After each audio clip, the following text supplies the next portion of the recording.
เขาเยอะบ่มีภาษาเขียนมีแต่ภาษาปาก บุ ว่า ญป่าปีนี้มัน ของต กิน นเอ เขา ง ไม่ของเขาเสลียง ที่นอนใน บ้านบางไส้บ้าน ภา บ้าน ษา ไส้ บ้านภาษาเขมรเขาเยอะนอกจากจะว่าภาษาตัวเองแล้วยังสามารถว่าภาษาเข้าใจสมองเราสามารถเข้าใจภาษาอื่นเช่นภาษา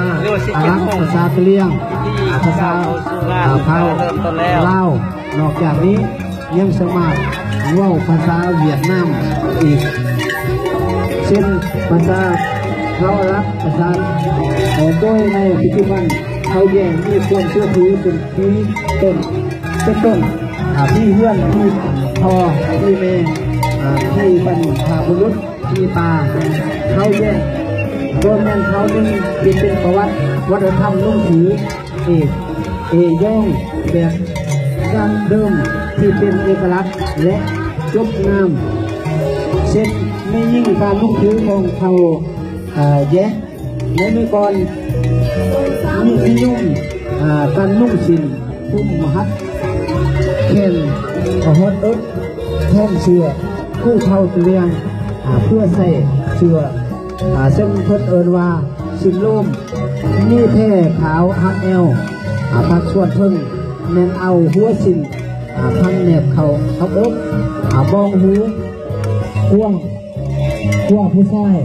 จ้วงพงเงาเก่าพงเบื้องนานอกนั้นยังประดับด้วยการ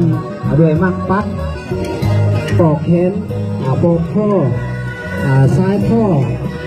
ประดับด้วยโลหะเงินด้วยคนมินลือไม้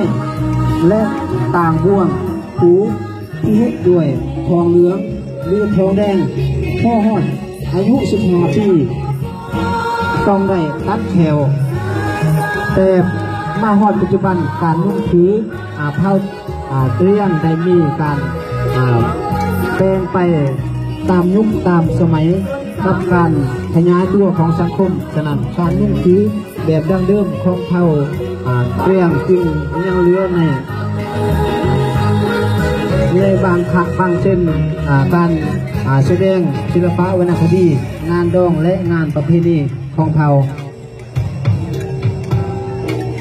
ผู้ชายเผ่าแยะนิยมนุ่งกระเทียวนุ่งพายเฮียงบองหูเก่าผมตัดแขว